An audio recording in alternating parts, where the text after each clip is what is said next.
Avant d'aller rebrancher ma batterie, je mets des compléments. Donc c'est entre guillemets intime, enfin intellectuellement intime, parce que ça touche à des outils qui se sont construits en fait par élagage statistique. Et du fait j'utilise mon entraînement à la science. Enfin, j'aime pas. Enfin, quand on dit je suis scientifique, ça fait bizarre, je trouve. Les profs de fac, de collège, de lycée disent je suis mathématicien, je suis physicien. J'aime pas ça. J'aime pas entendre dire un prof de lycée je suis physicien.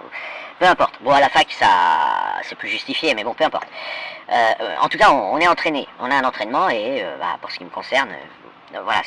En même temps, je sais de quoi je parle, mais ça ne veut pas dire que je prends un carnet et que je fais des équations quand je suis à écouter l'islam 10 000 heures. Vous pensez bien que c'est pas possible. Enfin, voilà. Donc on utilise un entraînement, des trucs qui sont des réflexes conditionnés et naturels. C'est à la fois naturel et conditionné parce que ça vient de ce qu'on sait comment on va ensuite pouvoir y réfléchir mathématiquement. Ça ne veut pas dire qu'on va résoudre le problème. En maths on résout quasiment rien puisqu'on démontre que des choses qui sont vraies par définition. Donc voilà, à la base.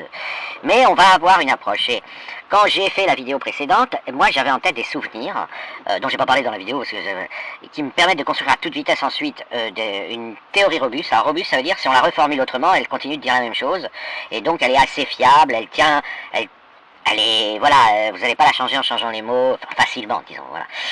C'est un terme qui est en fait utilisé en informatique théorique, la robustesse, et en logique mathématique, la robustesse d'un ensemble.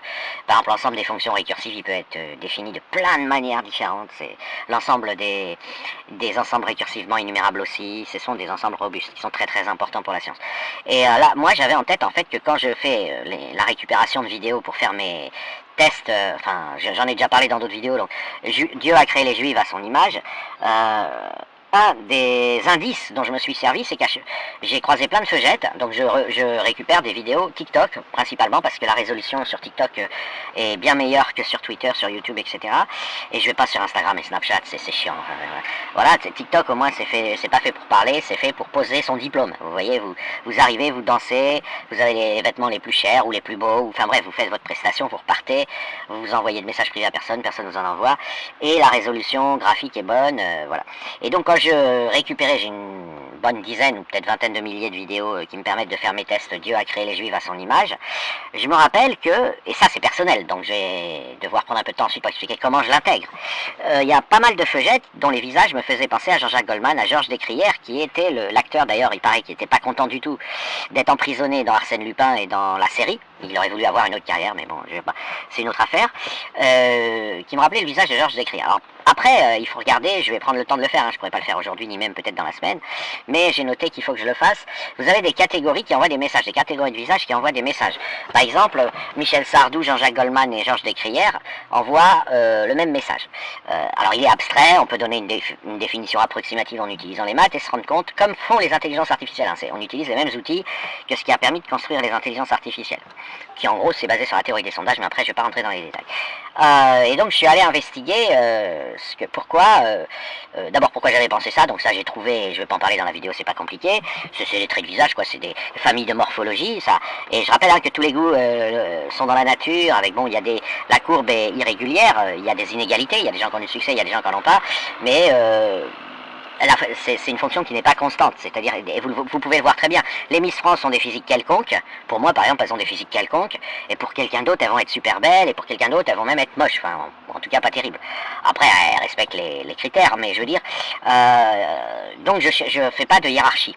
Je dis juste que vous avez des imaginaires. Et un des imaginaires de l'Occident, quand il s'est rendu compte que la judéité, grâce à, j'ai fait une vidéo entière là-dessus, grâce au fait que c'était le seul monde qui avait permis à la femme d'exister, au sens vraiment profond du terme, vous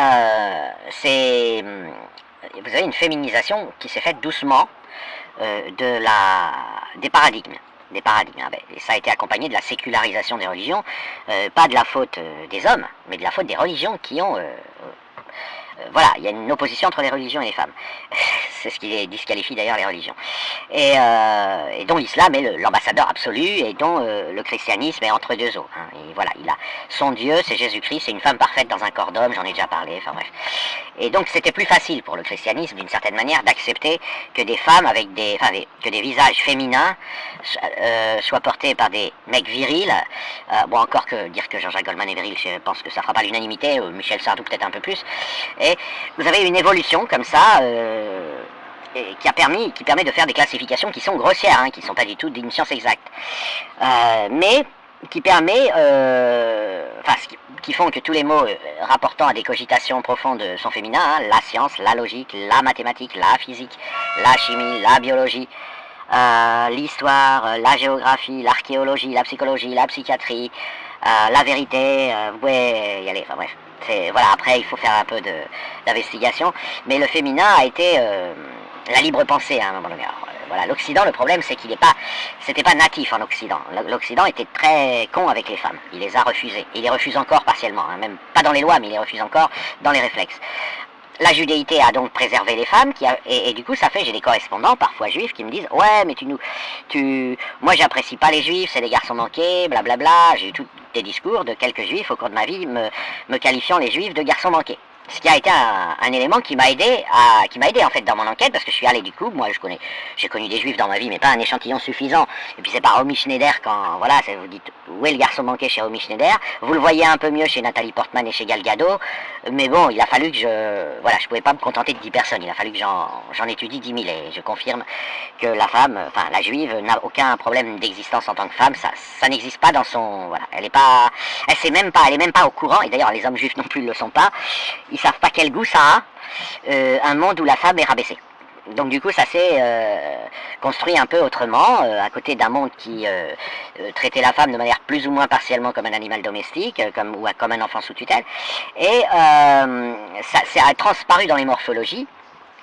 Et quand j'ai balayé, j'ai fait du balayage statistique, j'ai constaté que que ça existe. Voilà, statistiquement ça existe, ça se voit. C'est pour ça que j'ai pu faire ensuite mes expériences avec des vidéos Dieu a créé la femme à son image, et ensuite j'ai migré vers Dieu a créé les juifs à son image, et j'ai récupéré toutes les réactions, et j'ai aujourd'hui une base de données qui donne le vertige tellement c'est significatif. Hein. Je veux dire, bon, j'aurais jamais de prix Nobel pour ça, mais c'est tellement significatif et tellement parlant que je suis content. Ça a marché, ça a marché. Et quand j'ai évoqué l'arsène lupinisation de la conquête par l'islam d'un monde occidental, qui est, alors c'est pas ce que propose Malik, mais que moi j'attribue subconsciemment à Malik à cause des beaux costards, de bien se tenir, c'est un gentleman cambrioleur, etc. Ce qui m'a permis de comprendre que il allait contre lui-même, puisque lui il est pro-viril, c'était ça. C'était que quand je téléchargeais des feugettes, je trouvais qu'elles avaient, tout en ayant le plus grand respect pour elles, hein, parce que dire qu'elles ont le visage d'un acteur de 45 ans, c'est pas sympa. A priori, en réalité, vous enlevez les rides, vous enlevez la masculinité physique, etc. Et évidemment, voilà, je vais vous mettre Jean-Jacques Goldman, le vrai, et je vais vous mettre une des feugettes que j'ai utilisées dans mes vidéos, c'est Jean-Jacques, et je vais marquer Jean-Jacques Goldman réincarné, vous verrez que c'est tout à fait pertinent. Et pour Georges Descrières, je peux en faire autant. Eh bien, en fait, c'est la composante féminine du monde. Voilà. Arsène Lupin, désolé de le dire, il est dans le pôle féminin de la réalité humaine. Et c'est pour ça que j'ai pu me retrouver d'intervenir 3 minutes dans un space pour dire mon ressenti, comme ça, à l'arrache, au dimanche où je fais 2 vidéos de 20 minutes, pour dire, je vois pas comment ça peut marcher. Tu vas pas, pour dire au sens figuré, puisque je sais pas s'il écoutera cette vidéo, mais pour dire à cette école de pensée qui veut faire de la conquête islamique une conquête opérée de manière gentleman, cambrioleur, ou pas cambrioleur, peu importe, c'est pas important là, dans le contexte, ça peut pas marcher parce que c'est féminin, voilà. L'histoire d'Arsène Lupin, c'est un composant féminin de la réalité humaine. Je sais, le mec, Georges Descrières, c'est pas un PD, c'est pas une tarlouse, c'est pas un homme soja. Il est normal. C'est pour ça que je vous dis, c'est des schémas abstraits que j'ai construits en ventilant, en écoutant des milliers d'heures, en regardant des milliers de vidéos, en analysant des lapsus à un pôle féminin, un pôle masculin. Si vous voulez, toute la science physique, quasiment envahie par des hommes, est en réalité une activité féminine. Idem pour les mathématiques qui sont envahies à 80% par les hommes. Donc il faut faire attention. Je veux dire, c'est pas évident, parce que la mathématique c'est féminin, la physique c'est féminin, et pourtant c'est les hommes qui en font. Ok. Pourquoi? Parce qu'ils se sont féminisés. La femme n'a pas besoin d'en faire, parce que c'est en quelque sorte naturel. Elle sortirait pas de sa zone de confort. Voilà, donc elle va pas. C'est comme la cuisine. Vous pouvez penser à la cuisine. La cuisine c'est féminin, mais les grands chefs des restos 3 étoiles, besoin de compétition, besoin d'être les meilleurs, c'est souvent des hommes. Mais votre grand-mère, elle vous fait des plats à tomber par terre, mais elle n'a jamais demandé une récompense, et elle n'a jamais appelé Goemio pour venir lui rendre visite. Donc attention, hein, j'utilise des influences statistiques qui me sont parvenu durant 5 ans en ne vivant pas et en ne faisant qu'être le spectateur d'un panorama. Mais voilà, je voulais apporter ce complément parce qu'effectivement, maintenant, j'ai pas réussi à en retrouver, mais matez-vous les séries Arsène Lupin qui passaient il y a 50, 55 ans, enfin moi je sais pas, j'avais peut-être 15 ans quand je matais cette série. Passez-les-vous et vous comprendrez que Georges Descrières est une femme.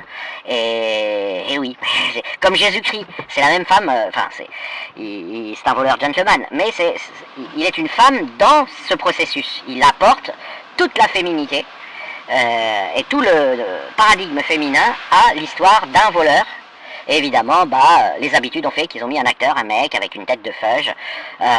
Voilà, c'est tout. Y a pas... Et par ailleurs, ça s'inspire de faits réels qui sont l'histoire d'un voleur qui était célèbre, un gentleman cambrioleur qui a bien existé, qui lui a mal fini, il a fini en prison, il s'est fait arrêter, mais qui volait sans tuer, que des riches, etc., qui s'appelait Marius Jacob, et qui était juif, voilà, c'est tout bête. Mais en réalité, c'est surtout, ce sur quoi je veux insister, c'est que ce sont des femmes. Alors, beaucoup de gens disent, ouais, c'est un blasphème, une blague de la provocation, quand je dis que le christianisme est marrant, il s'est pris les pieds dans le tapis, son Dieu, c'est la femme parfaite dans un corps d'homme. Je suis sérieux. Où est-ce que vous voyez un mec dans Jésus-Christ? Personne ne voit un mec dans Jésus-Christ. Alors, tout va bien, pour les chrétiens, c'est Dieu, donc... Mais, voilà, vous avez des mécanismes qui sont comme ça, et qui sont identifiés de manière instinctive par les gens, de manière, je dirais, à l'odeur, quasiment, enfin, ils réfléchissent pas. Et c'est ce qui m'a inspiré que vous n'aurez pas d'évolution islamique vers du Arsène Lupin. Vous continuerez d'avoir des lacostéennes ou du barbu en robe blanche, mais où personne ne peut les confondre avec des femmes malgré leur robe blanche et leur babouche, parce que c'est masculin, voilà. Et c'est en plus, c'est ce que je critique dans l'islam, c'est que c'est exclusivement masculin par perte, par amputation, donc ils y peuvent rien, c'est une amputation d'un certain nombre de mécanismes dans leurs neurones, si vous voulez, qui les ont coupés complètement du féminin. Ils ne peuvent pas percevoir la gloire du féminin, à part certains, je ne parle pas des gens, mais je parle en moyenne, ils n'ont pas les récepteurs du féminin, mais j'ai déjà fait une longue vidéo là-dessus.